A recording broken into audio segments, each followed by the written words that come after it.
Assalamualaikum warahmatullahi wabarakatuh. Bagaimana kabarnya anak-anak? Semoga kita selalu diberikan perlindungan oleh Allah Subhanahu wa taala.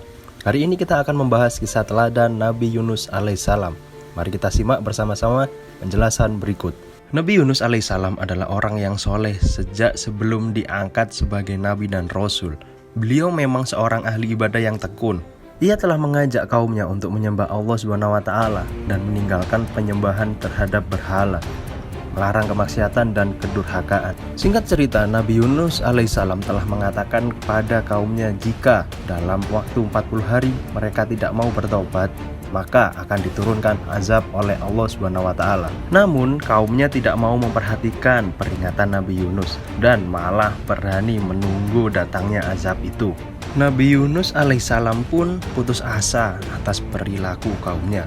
Ia pun pergi meninggalkan kaumnya dan tempat tinggalnya. Setelah lewat 40 hari, tiba-tiba muncullah awan gelap di pagi hari dan di siang harinya. Mereka melihat cahaya merah seperti api yang hendak turun dari langit. Kaum Nabi Yunus alaihissalam pada akhirnya ketakutan dan berbondong-bondong mencari Nabi Yunus, namun tidak ditemuinya. Lalu mereka bertaubat dan menjalankan ajaran Nabi Yunus dan azab Allah Subhanahu wa taala tidak jadi diturunkan.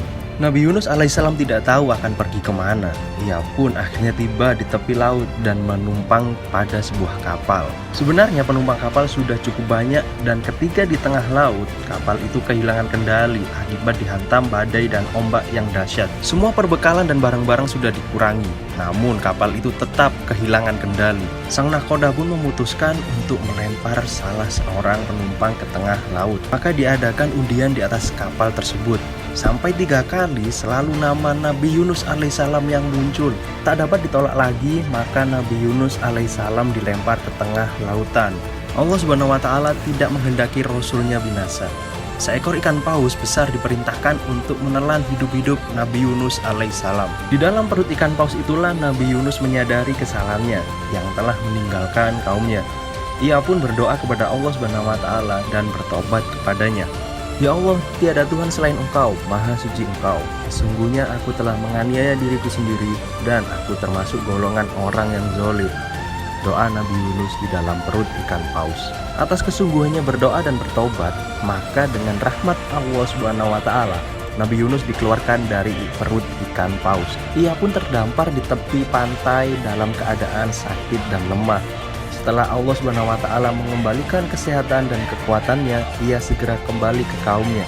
Tak disangka, nampak kaumnya menyambut kedatangannya dengan gembira dan kaumnya disuruh Nabi Yunus untuk menyembah Allah Subhanahu wa taala. Karena kaumnya taat dan bersedia beribadah kepada Allah Subhanahu wa taala, maka Allah Subhanahu wa taala memberikan kelapangan, kemakmuran dan ketentraman hidup Nabi Yunus dan kaumnya. Demikian kisah Nabi Yunus alaihissalam yang ditelan ikan paus. Semoga kisah ini dapat mempertebal iman kita kepada Allah Subhanahu wa taala. Amin amin ya robbal alamin. Sampai bertemu pada kisah teladan selanjutnya.